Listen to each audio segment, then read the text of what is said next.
So I'm going to introduce Anthony Bonnici. I'm sure he needs no introduction.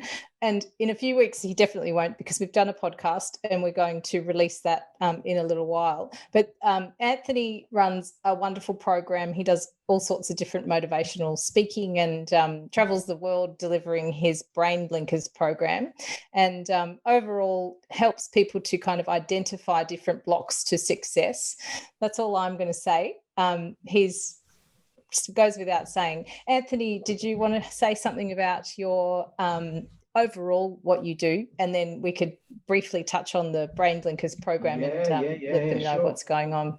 Sure. Well, it's an absolute pleasure to be here. And even though technology is not on our side with the live thing, having this as a video up there is going to be fab. Tony, lovely to meet you. Raylene and Maz, although I can't see you, lovely to see to talk to you here tonight. I'll give you just a little bit of a background as to why I'm here, and actually it goes a little bit further than what Jackie would normally, I guess, deal with, because Jackie's husband Roger I knew, or I worked with basically at a pharmaceutical company many moons ago. So we were working together, and I loved Rod, very good boy, and he introduced us not long ago, and here I am talking, but my business has been going for about 15 and a half years now. And I've been speaking. I'm a motivational speaker by trade. But what I've been focusing on is helping people, unlock their potential and remove, in particular, the barriers to success. That's one of the biggest things that I do.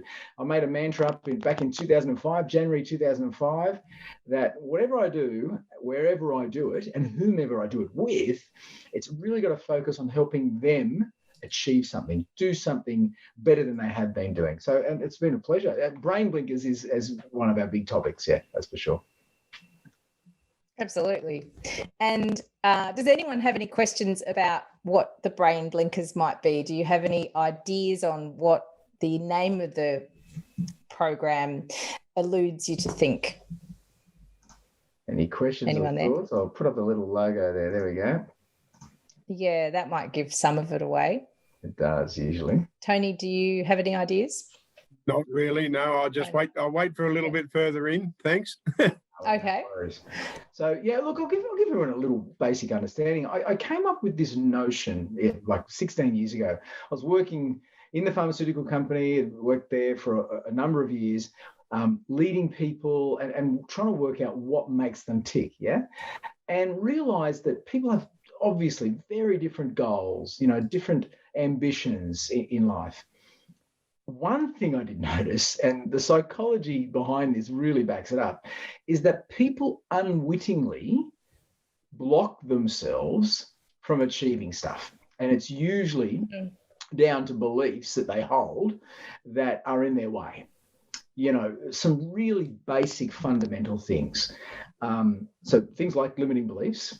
Then there are ways that we self-sabotage and we put ourselves down. They're very, very common. And also our fears. So there are a bundle of things, to be honest, that get in our way of achieving what we want to achieve. And I learned that lesson really early on when I started my business. So I started a business from nothing. And I had a lot of self-belief that I could make it work. And then within 2 months of starting the business, in February or March, I think it was, it was February of that same year. So a month after I started, we fell pregnant with twins. And I thought, wow, should I go and get a proper job now? But my wonderful wife, who's up there right now looking after the kids here tonight, while I'm on here with you guys, she said, "Now follow your dream, mate, because this is something you've wanted to do." And so she backed me, and she continues to back me. But she was pregnant with twins, and we were going along nicely. And then they were due in October, the end of October, and the twins were born at 27 weeks gestation. So I got a dose of this really early on. So my twins were born at 800 grams apiece. This story I share is, it's pretty personal, of course, but I wanted to bring it to you guys as a taster for what we talk about, what we've been doing over the last sort of 15 years. Because at 800 grams apiece, and then the nurses, it's all happening in a whirlwind, this massive change and a massive block. I'm thinking, how on earth are we going to survive this? I'm thinking, how are the kids going to survive it? How's our marriage going to survive it? It's all of this immense pressure in a very short period of time. And it was the obstetrician in charge of the neonatal intensive care unit that said to me, mate, you just got to be here and pull a long day at a time. And that really sage advice helped me solidify. It was funny because I had the content of this particular talk that is on the podcast now, so I'm not going to give it away. The content of it, which I've refined over the last 15 years, but I'd had the skeleton of it the month before we fell pregnant, of course.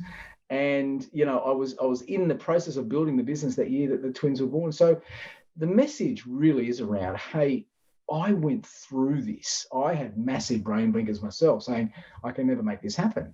And they're normal. People have them, and it's normal for people to have these things.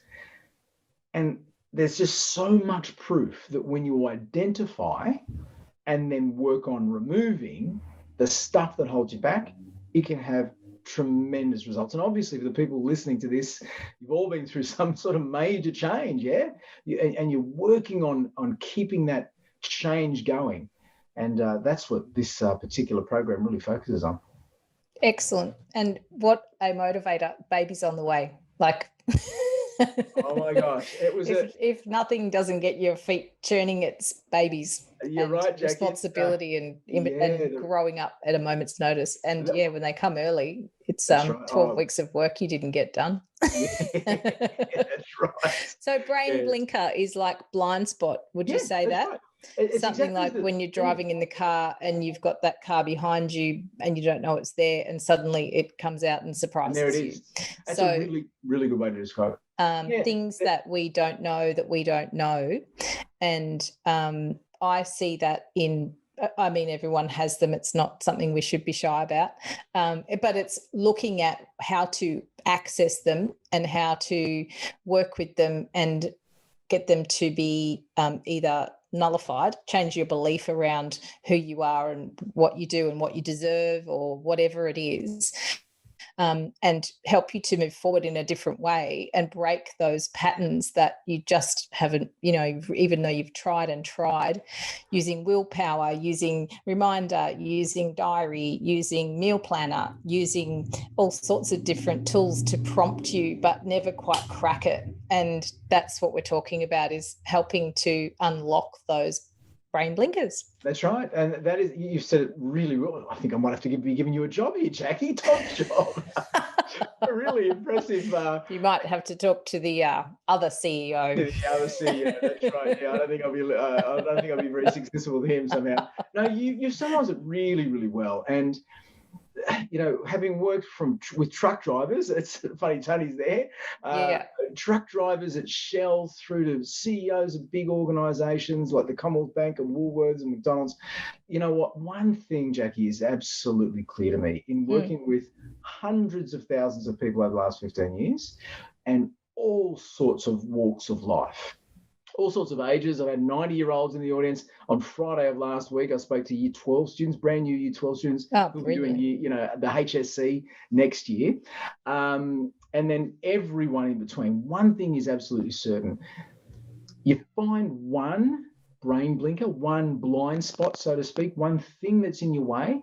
And again, like you said, it's usually not aware of them. Okay, so they've either gone in there insidiously or by surprise, or have grown over time, like the grass growing. Sort of, you look at a spot and go, geez, when did that grow? It's very much like that with beliefs. So one thing's for sure, people have got them, and when you wake up to them, it only has to be one. It might be your belief around food. It might be your belief around discipline or around procrastination. Whatever it is, if you can identify it, become aware of it, and then do something about it. That's what my business has been for the last 15 years, helping people do that. And painful? How much does it hurt to remove these brain blinkers from our heads? That's interesting. I mean, physical pain, no, of course, right? It can be psychological. Sometimes the psychological pain is stronger because we're so tied to them, yeah? So if you've held onto a belief, let's just use an example, right? That you're no good at maths, okay? Now, I've got 4 kids, and I've got a kid I'm pointing up here because they're upstairs right now. I've told them to be quiet. I've got one kid who believes that. He fair dinkum believes that he is just terrible at maths because he's been terrible at maths and therefore doesn't put in the effort and therefore doesn't get the result, and it becomes circular, right? So we become wedded to these things. And so you asked about the pain. even at the age of 15, which he is, or 55 or 23, it doesn't matter. If you're wedded to that, if you got a bond to that belief, even though it's a negative one, right, you still have a bond with it because you identify it as your sense of self, then it might be hard to break because you're so, in your face. But I've worked with people, really, really interesting people who want to make a change but just feel that they can't. And then all of a sudden I'm saying, well, that's the problem. You're feeling like you can't. And then they sort of look and go, yeah, well, I believe I can never change. Who I am is who I am. There's your problem. There's so now a lot let's work of on that. that specific thing. It's not your weight. It's not the meal plan. It's not the diet. It's not what other things or diet. It's not even about making time. It's that you believe you can't change. And that's what this is about. It's about being fair dinkum with it and saying, well, that's the one. Yeah. And so the pain is only psychological and only if you're really that wedded to it. And how long would your process take? I've seen you pull, someone out of the audience and absolutely change completely their future. How long did that one take? He made a decision. If you listen to the podcast, we talk about him, don't we, Jackie? Yes. But you have to listen to the podcast. His story, his is amazing. He did it that day. So call it 3 hours. But it continued to make change, right? And just made a decision. My view on it is, if you want to make a change, and the literature supports this too, it's going to take 2 or 3 months of hard yakka because it's been coded in your brain a certain way. And 2 or 3 months of fighting against that and going, no, the new norm is this. Is on average how long it takes. Some people it takes days. Some people take 6 to 9 months. But one thing's for sure, if you stick at it and you keep going, like a lot of your listeners will know this already, they'll attest to this, it makes it easy for you. Only recently for myself have I started pulling my finger out with exercise again, right? Used to do a lot, got a bit lazy, hurt my back, and I was thinking, didn't get in the habit. And then my wife said, we're just going to wake up on a Monday morning and we're going to get up at 6 o'clock. We're just going to exercise half an hour every morning. I went, every morning? Oh, you can't do that every morning. Maybe we'll get fatigued. Stop telling me the excuses. Stop. I remember getting up Monday morning and then Tuesday morning. I can't remember the last time I exercised 5 days in a week. I can't remember it, but we did it last week and we're doing it again this week. Exactly. And that took us about 3 or 4 weeks to get used to. And now it's normal. If I wake up and don't exercise, it's like, that's a bit weird. Something missing. Yeah. And it's, new habits, but also breaking that belief around making a new habit too. I've come up with, I'm a bit old. Yeah. I don't like the gym that I'm going to anymore. And there's another one, but I still haven't made it to that next gym yet. Yep. Then I'm going to ride to that gym and then I'll do my exercise and come back. And that was a great idea. And then it was like, but then I'll be in my bike shorts and I don't want to be walking around the gym in my fat bum bike shorts. So I need to come up with a solution for that. And that means I need a bag. Like, it's ridiculous. And we know that we're just putting something in the way of it every day. And what I've done is put something different in the way of the outcome that I'm looking for. So it happens to anyone. And I've exercised all my life and I can see that COVID has broken my habit in some ways. I exercise every day, but it's different and it's not as intense as I would like it to be. I'm walking dogs and that's my excuse at the moment, is that I need to walk the dog. First, I've got to wait for my son to go to school. Then I've got to walk the dog. Then it's getting too late. And I'm like, that's just BS, really. Yeah, it is. And all it is I know how much the weights are going to hurt. Yeah. Your level of awareness is very high. Isn't that amazing? I know it's going to hurt and I'm going to be tired and I can't stand being tired. So, but that will last for a week and a half and then I'll feel amazing. But it's the same, and it's another excuse in some ways, is this change in our lives and this upheaval this year has really kind of messed things up. And as a Queenslander, I don't think I can use that as an excuse because we've been terribly lucky. Yeah, that's true. A Victorian, maybe I could sit here and go, nah, couldn't do that. But no, Queenslanders can't do that. So I think it comes down to being honest. Would you agree, Anthony? It's the honesty with self, which is the number one thing. And you'll see when you listen to the podcast and get involved with this, right towards the end when we're talking about how to remove these brain blinkers. If you've got one, that you're no good at maths, for example. Yeah. if you're not fair income and honest to yourself about how you're tied to it, no matter how it got in your head, whether it was told to you as a young kid or whether you experienced it, because a lot of people look at me and say, look, I am terrible at maths. I said, I know you are. But you keep telling yourself that. Do you think you're going to get better? You can't.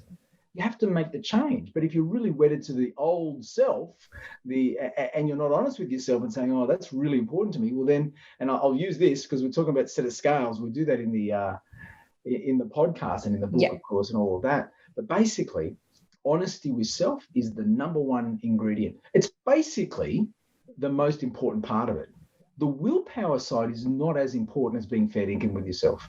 And that's why I love what I do, because I'll just tell it as it is. And I love what I do. And there's no sort of big psychological terms or anything. We're just dealing with humans, how we're wedded to what we do. And quite often what we hold true, even at the age of 55 or 23 or whatever it is, was put in our brains early on in life. And we didn't even know it went in. It's just there. Yeah. And that's just remarkable in and of itself. So yeah, look forward to helping people working on it. And you've written a book, and do you have a few courses on offer? Tell me about the programs you run. So the main one is the Brain Blinkers online program, which is essentially, and you'll hear about it in the podcast as well, when you have towards the end, I think we talk about it.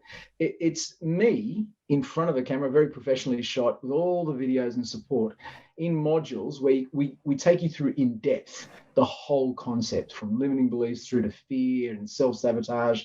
We've even got a really cool proof of concept for people who get onto the online program where we involve a bit of art to show people that, most people say they can't draw, right? And I prove to you, when you get all the right materials, that within an hour you'll create something amazing just by me showing you that sort of stuff. So there's modules, there's MP3s. It's basically a portal that you sign up. It's an amazing resource. Very proud of it. Been going a while, but the book, we released it. I think it was 2011 or 12. Yeah. And has gone around the globe. I made it nice and short and sharp, and to the point. Like if you miss a paragraph, you've missed the content. I didn't write it like a typical American sort of self-help. Scan it, try and find the bits that you want. Yeah. Read the bold parts only. Yeah. Very few photos, all that sort of thing. So it's really designed to get people, not cut the BS sort of thing and straight to the point. Yep. I've got a couple of those as giveaways too. So once we wrap up, I'll announce winners in the group and that sort of thing. So, and welcome, Danielle. I'm sorry I didn't want to interrupt Anthony then. Thanks for joining in. Can you hear us? Doesn't matter. It's nice to have you here. Oh, yeah. I can hear you. So thank you for joining us. We've just meeting with Anthony Bonnici, and we're talking about the Brain Blinkers program specifically. And probably good time to ask if anyone in the group has any questions directly for Anthony, or things they've come up against that they're not quite sure why they're really identifying with something that's pervading their success, or you feel is getting in the way. That'd be good to hear. We can use the chat if people don't want to use the audio, so to speak. But that's a good idea. I've got a couple on mute. Yeah, they're still on mute. That's cool. Yeah. Did you want to use me as an example question? I'll go first. Go on. Yeah, so exactly what I'm talking about is I'm finding that I'm usually very energetic, very committed.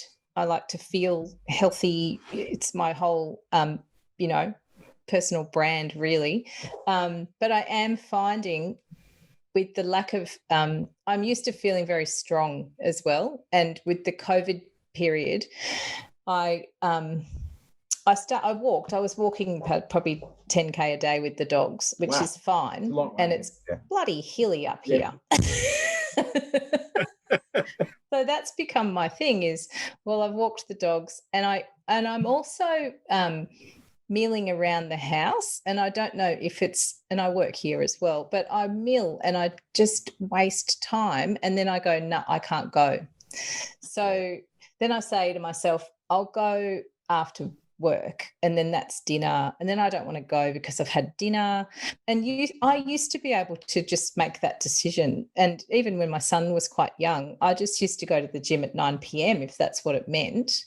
Whatever it took. Whatever it did, it fell into my day. I don't like the gym where I've been going. It's got no feel. And the person who owned it, I was kind of just supporting her because I kind of knew her. Now I've gone, she's sold it. She's announced that I've got no ties to that place anymore. And now I have this other place that would be great to go to. Can't get myself there. So, that's it. It's funny you say it like that because it's such an eloquent way of explaining how a belief, i.e., I don't like this gym anymore, pervades, goes through our brain at a subconscious level, and we start making excuses, and then we start feeling bad about them. We do this with diets and food and all that as well, of course. And then it derails us even further, and we feel bad about what we're doing, and it becomes so circular. Yeah. Right? One of the things, and I know we've not touched on this much so far, and certainly not in the podcast, but I'm just reading a wonderful book by Mel Robbins called The 5-Minute Rule. Have you heard of that one? No, I haven't read that one. It is a typical American book. It's quite thick, and she could have written it in 2 pages. Here it is. We can edit that. So, that's right. The 5-second rule is basically in any situation, i.e., what's delaying you going to the next gym, right? Is you count down from 5, 4, 3, 2, 1, go.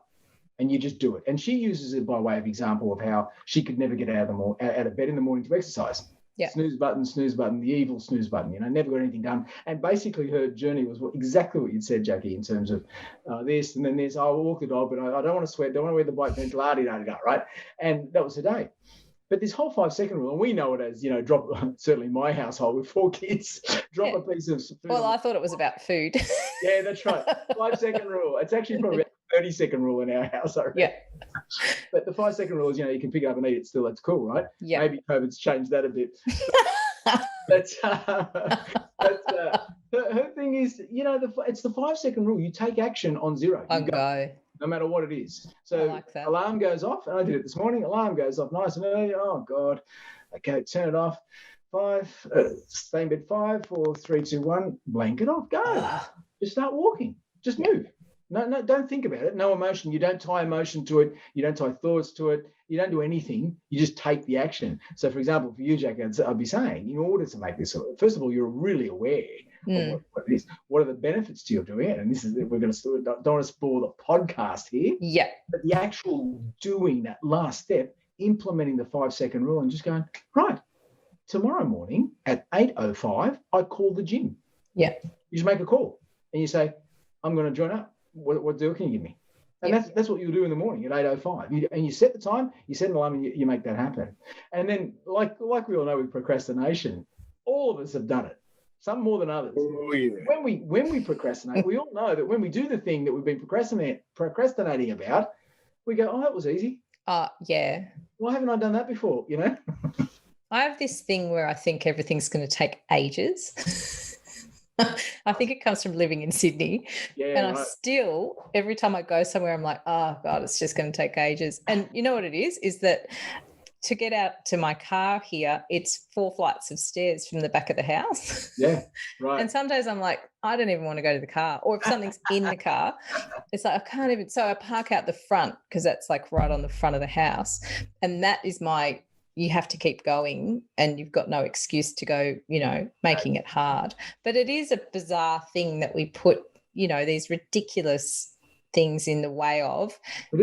Something that I really love and something that's a part of me and a really big part of my life. And this is the first time I've really come up against this resistance. Yeah. I've also linked it to coffee. It's like I walk the dog in the morning and then I go to the cafe and I get the coffee there and then I come back and then I think I'm going to the gym. But I used to do it another way, is to go and walk the dog, no coffee, and the cafe is next to the gym. So I'd get my coffee, go to the gym, and that's what was getting me to the gym. Now I've got COVID, got a coffee machine, I've got it at home. Yeah. Yeah, the ritual's spoiled. That's right. That's right. So my routine is out and I've had my coffee, and that was the only reason I was really going, was to get coffee, go to the gym. So I need to resurrect that. That's easy. It's easy. the habit forming rituals and processes and things like that, they are easy to put up. It's actually a good mate of mine down in Melbourne, Peter Turin. His whole thing, he's been speaking for longer than me, and amazing guy. We're doing some work together at the moment. His mantra is easy to do, easy not to do. Yeah. Your choice. Yeah. So this is really, I love that. it's an important way to look at it, because ultimately any sort of behavioural change is a choice. Yeah.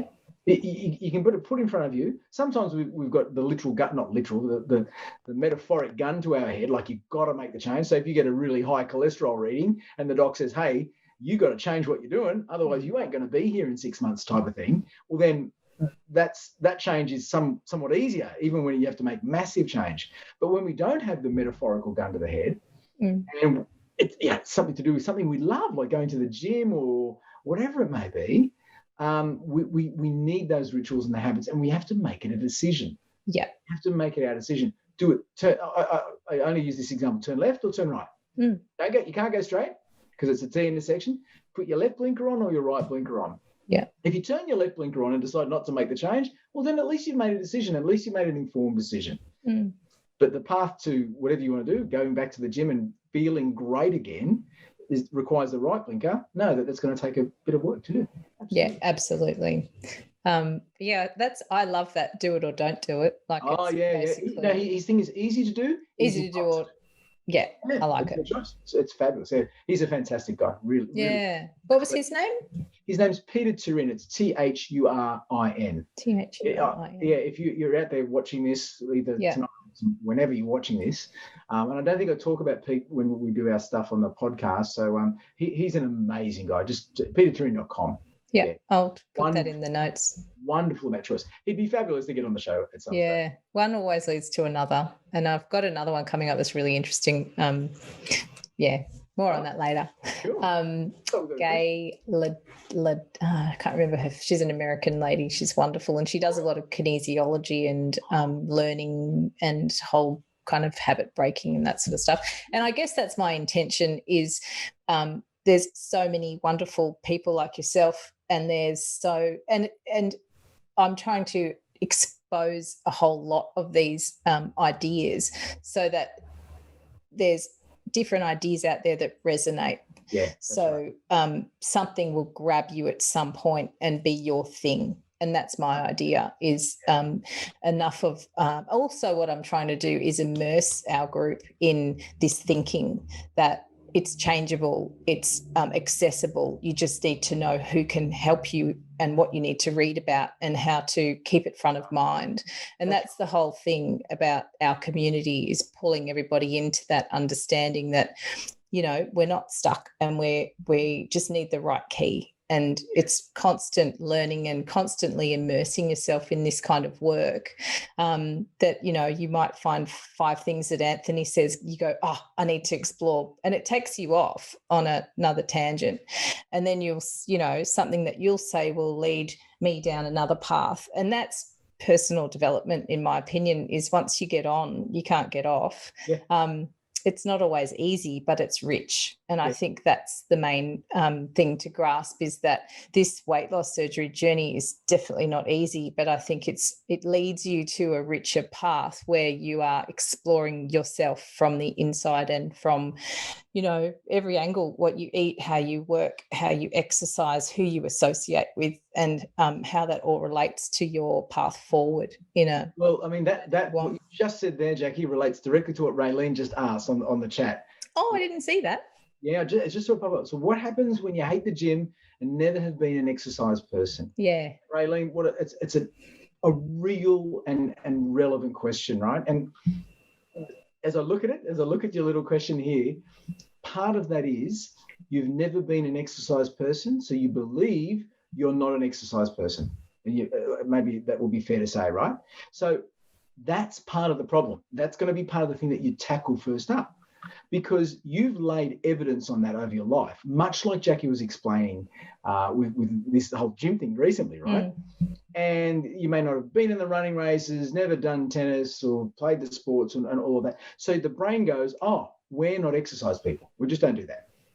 So at this moment, after you've been through the surgery and are on your way to being a different and better self, that part of your brain's still saying that you're not an exercise person. So in psychology, one of the things they talk about is, what about if it was a reframe? What if aliens came down from Mars and said, no, actually, you are an exercise person. You just haven't done it. So just adopting another one, and I know you're probably sitting there going, yeah, but I'm not, I just don't do it. I wouldn't know what a gym looked like. It's entertaining, even for a second or two at a time, the fact that it could be different. Okay. And Raylene, I implore you to watch or listen, I should say, to the podcast, because I used an example of a guy exactly like you. And I don't want to spoil the surprise because, I got excited when I saw your little question come up here. I just wanted to introduce it like that. So just to summarize there, part of it is the fact that you don't believe you're an exercise person. The second part of it, which I would dig into with you, would be, how do I associate exercise or gym or whatever it may be? It doesn't have to be the gym, but any type of movement or health-related thing, how do I link that very, very strongly to my sense of self and to what I want to achieve? And I think about what's important to me. That's all about imagining what's important. Family, friends, good living on the weekend, getting out and about, whatever it may be. So a couple of ways to attack it, but let me, when the podcast goes up, you got to have a watch of this guy. Have a listen to us talking about this particular guy, which was this guy was in exactly the same situation. Great, thank you. And I can see how even though I was in my previous life a personal trainer, I lived and breathed exercise, and now I'm finding I'm having trouble going to the gym.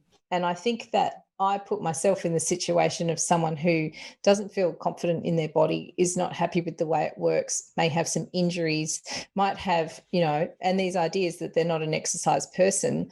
If I'm flat out getting myself to the gym and I know what to do there, I know how to work the equipment, I know everything about that, and I can't do it, something's going on for me.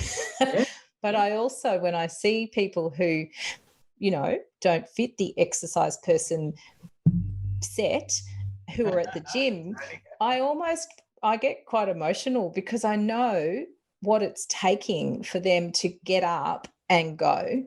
When they know that they don't feel comfortable, they're, covering up with big T-shirts and pants and that sort of thing, and they're going to be surrounded by people who used to be me running around in their little shorts and lifting 100, doing things that make it look easy, and it's not easy. And it's a huge thing that I really appreciate, that even when I see people, walking and doing things, and they, don't look like exercise people, but they're making themselves exercise people. And I think it's gutsy and it's committed, and it's just such an example of what we can do. And I think if we just draw from that and look around for it, it's pretty inspiring. It would draw you in a little bit.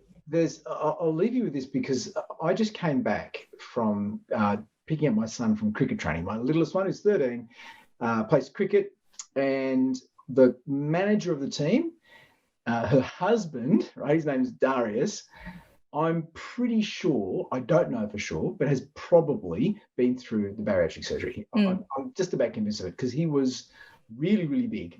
And that was about a year ago. So during the cricket season of last year, so Darius' son played with my son up until March. Obviously, then cricket finishes, then COVID. So I haven't seen Darius for months and months and months. And he came to training tonight. And I said, oh, who's this bloke? And I looked again, and it's Darius. Oh.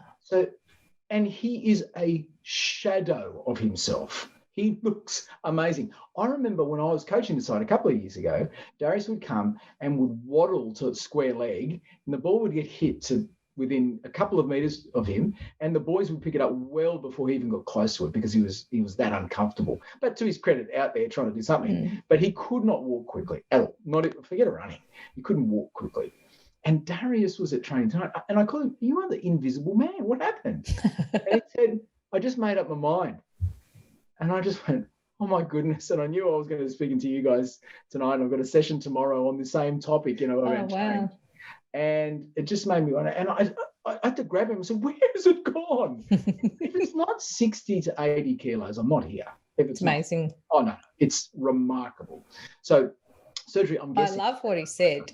Oh yeah, I just made up my mind. Just made up my mind. I love that about men, because they just go, I'm just not doing that anymore. And women are more attached. Like you're saying, take the emotion out, 5, 4, 3, 2, 1, just go. 5, 4, 3, 2, that's right. I think women are really good at, but blah, blah, blah, and blah, blah. And I'm not putting us in different baskets, but I do see men go, I've just given up smoking, or I'm going to stop doing this, or no drinking for me anymore. And they're much more matter of fact.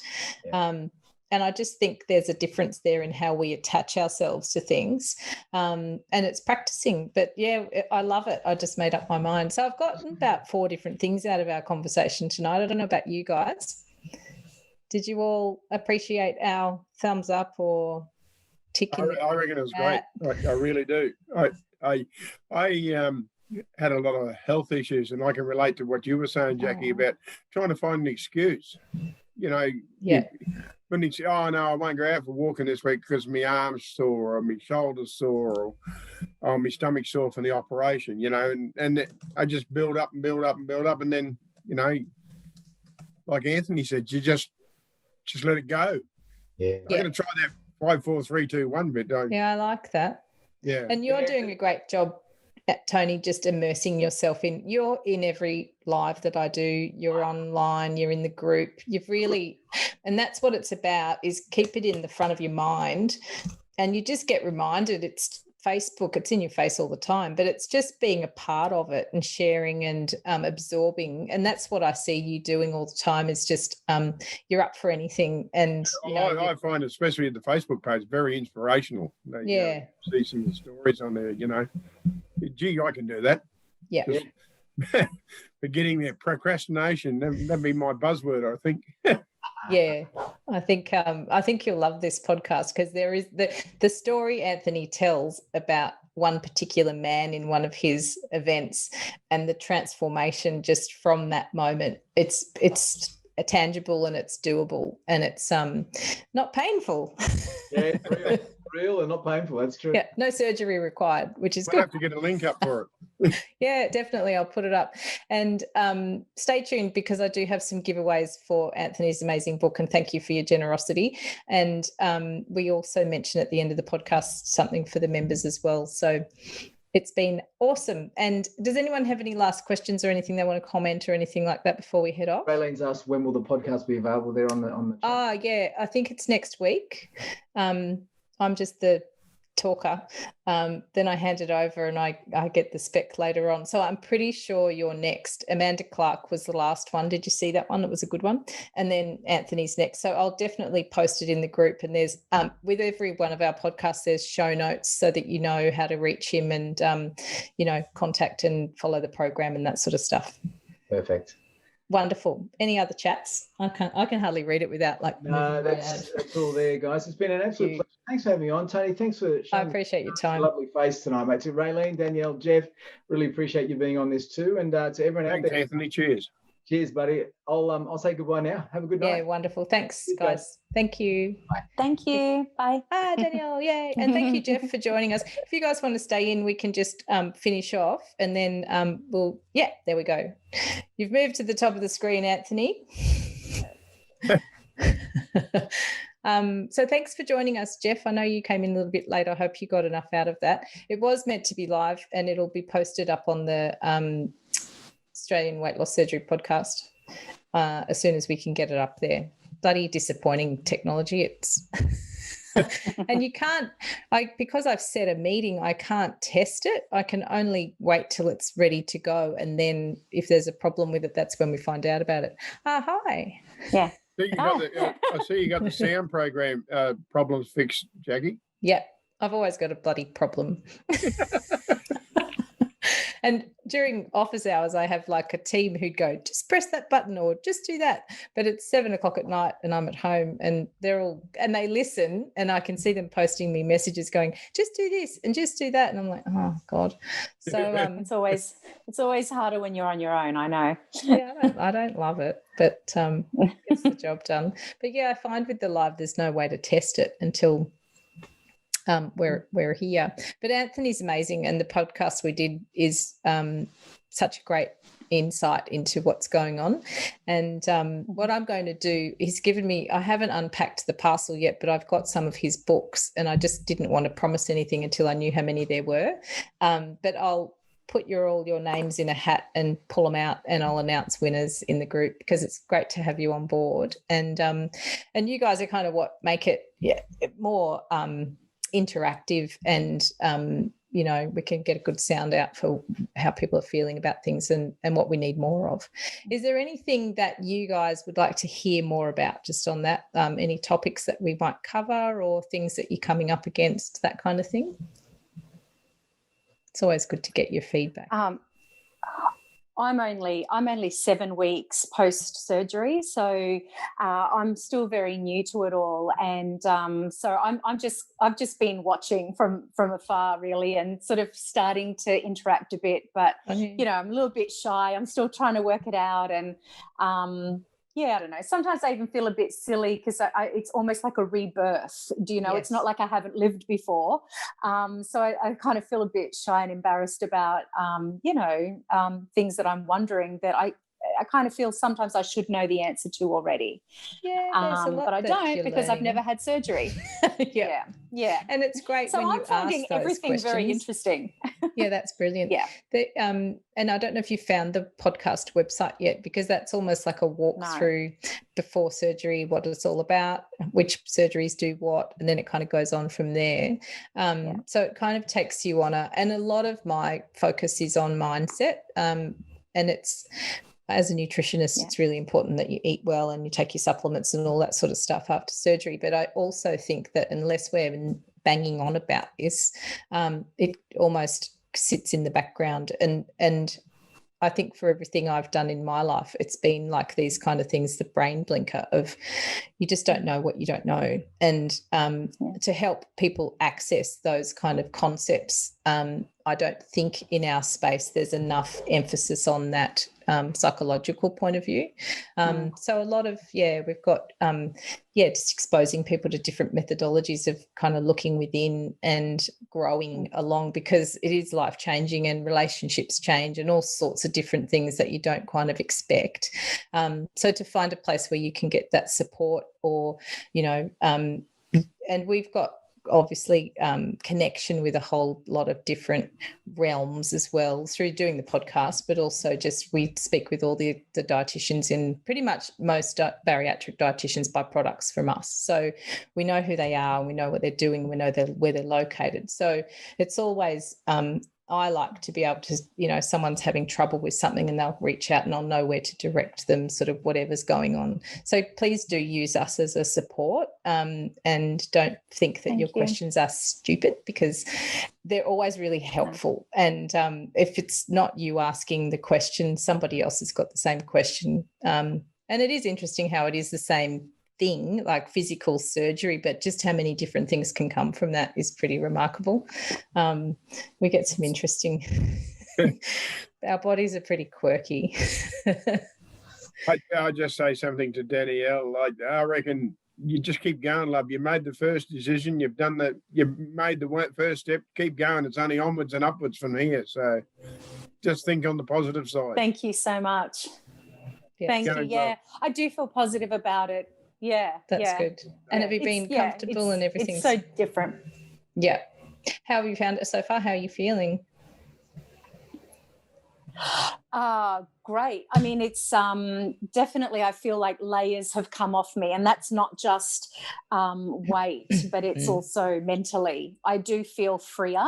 But I still, now I'm kind of at a scared level, because I'm 7 weeks post-op, and I'm like, because sometimes I get not told, but I'll read that you shouldn't do too much because you have just had major surgery. So I'm like, well, should I be going for a half an hour walk, or is that too much? Or because I feel like I could do it, but I'm not sure if I should be yet. I think so. I'm a little bit in the unknown. Yeah, and often it's that experiment you run is, that was too much. Do you know what I mean? And it's looking at the guidelines. Generally, your surgeon will give you guidelines as to kind of what to expect and when. Everyone's different, but generally, it is you have had quite, and it's also not just the physical healing from the surgery, it's also all the endocrinological.